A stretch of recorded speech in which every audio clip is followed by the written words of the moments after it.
stepmom. I am a step grandmom. I know. Her? She? Me? Yes. Oh, y'all thought I was done? Nah, boo. Welcome to Pages of Her, page 4. Let's get right into it.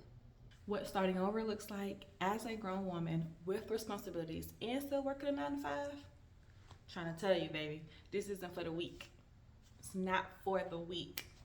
I'm not starting over like a new job, although I am looking for a little promotion. I'm not starting over for a new job, right? I'm not starting over in a new city or a new relationship or anything like that. What I'm talking about is starting over for me and who I want to be. I'm thinking of like all these different things that I went through as a kid, as a little girl, and how those experiences have really helped mold me into the person I am today. But I'm using those experiences to help guide me to become better and better and better. Look, I used to live in a shelter. I used to take the bus like Marta at 6, 7 years old by myself. I used to live in a hotel. No, pause. I used to live in a motel. So y'all talking about like Motel 6s, this is below Motel 6. As a kid, having those experiences and being the person I am today is helping me be better. Never in a million years have I ever thought about, oh, I'm gonna start talking about my life on YouTube. Like, nah, I'm getting a late start to YouTube.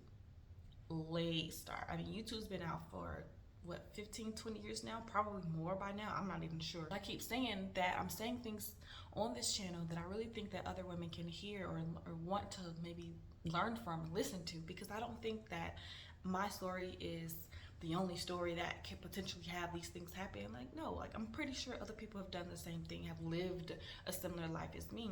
Why not just, be on the forefront with it and tell, hey, look, I'm sitting on the front porch, like, hey, I did this, I did that, I did this, and it's okay. Somebody needs to hear it.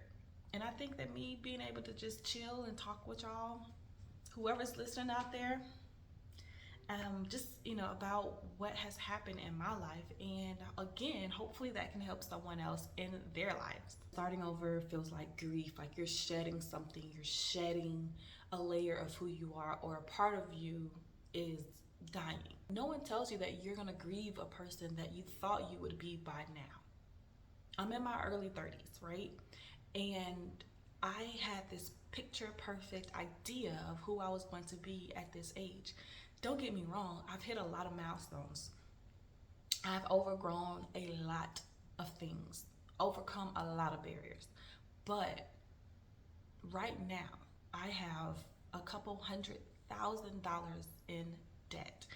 It's also because I set that on faith to jump into this real estate game. And it's cutthroat. It is real estate. And I know this. I knew it was cutthroat, but my gosh. Now, I did have debt before, right? School. I think I probably had $23,000, $24,000 from my nursing degree. But that was it. I was paying a little every now and then, every month, drop a little couple dollars. My work drop a couple little dollars for me for my student loan. And now it's like, whoo, talk about used to having an 850 credit score and not having that anymore right now. It's very traumatic, right? Like, I'm smiling, but I'm like, oh man, I'm really kind of upset about that. But had I not done it, I wouldn't have known that I could do it. And even though things didn't go the way I wanted it to go, I still feel like I still have faith, and I still believe that the things that I am doing to propel, to progress, to be there for my family, to do all the things, it still was in the right direction. I didn't have this mindset 10 years ago, right? I didn't have this mindset of, okay, let's try our best to right? Let's do this for our family. Let's make sure that I follow this nice prescription of how am I going to have income, stable income, but also how am I going to have wealth? And how does that income translate to that wealth? And not just wealth while I'm here, wealth when I'm gone too, because I'm not going to be here forever. And what are those things I'm going to leave behind to the people that I want to leave behind too? What are they going to be? If you're anything like me, you're probably grieving choices that you're like, okay, I didn't know better. You may be grieving opportunities that you missed or chances that you missed that you could have done or you should have done. And you're thinking to yourself, oh man, if I did that, if I did this. Here's the part we don't talk about enough. You're also grieving the life that you created for survival. And now you gotta turn it over because you're finally ready to build the one for actual living. I'm about to hit you with something hardcore. Remember in page 2, I said that I am a stepmom and a step-grandma. She, her? Yes, I said that. If you didn't watch that episode, go ahead and watch it. Go ahead and click it. Go ahead and click it, okay? Starting over as an adult means you have to change while still carrying the weight of everything you've already built. So when I'm saying that I didn't know that now I would be a stepmom nor a step-grandma, like growing up, bills still come, kids still need things, grandkids still need things, the house still needs things. Let me just tell y'all something real quick. This house we're living in, our oven, got a double oven. It broke a month ago. Do you think we have money to fix that? No, we don't. We've been using this nice little, we got a 6-burner stove, but I think only 3 burners work. Just saying. Y'all ever played Tetris where you're moving the blocks and around the board, the pieces around, and you're trying to figure out how this fits here and move that there. That's literally what my life is. I am moving pieces on the game around so that things can fit together. I didn't know that I would have to do that, right? I didn't know that was going to be a part of my life, but it is. The interesting thing though, y'all can't see, but I got a roof over my head, right? The interesting thing is I got curtains. You know what I mean? The simplest thing. I got a blanket, I got a stool, I got a poster, right? I have the simplest things of life.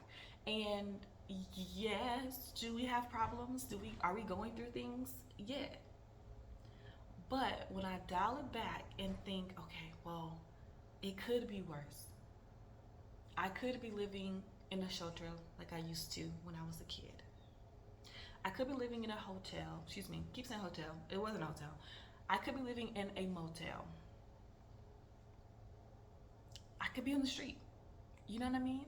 So growing up into a grown woman comes with its own challenges, but I also have to think of my mindset and change the mindset of when I was a kid to a young adult to now grown a woman. I'm now loving, let me be real.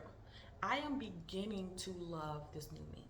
I'm not there. I'm not 100% there, right? I still have those moments where I'm super duper reflective. I still have those moments where I'm super sad or I'm scared or I'm like, oh my God, what's about to happen? But then when I think like, okay, I can do it. One thing that I think about is I can do all things through Christ who strengthens me. He is my rock. He's my stronghold. He's my shepherd. He is my umbrella in the rain. Okay?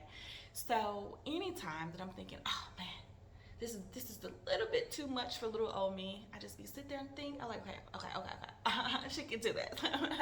She got this. And I'm very proud of myself. For real. And I want y'all to be proud of yourselves too. Starting over could be one of the most courageous and daunting things you could do. But if you ask me, it is the most powerful thing you can do. In conclusion, yes, starting over as a grown woman can be scary, intimidating, but it also can be humbling. It also can be emotional. It also can be one of those things that you really are looking forward to and may take courage that no one's going to give you credit for. But guess what? You don't need that credit. You don't need that validation from someone else. I am still trying to make sure that I don't need someone's validation to tell me that I'm doing a great job. I know I'm doing a great job, but for some reason, I have those moments, whether it's in my personal life or my professional life, where I just want someone to say, oh my gosh, great job, Shaquila. You did that, girl. I see you. Why? the older I get, the more I realize that IDGAF. Y'all know what that means. Look, this is a non-cursing channel, but you know what I'm talking about. Now, until the next page, keep growing.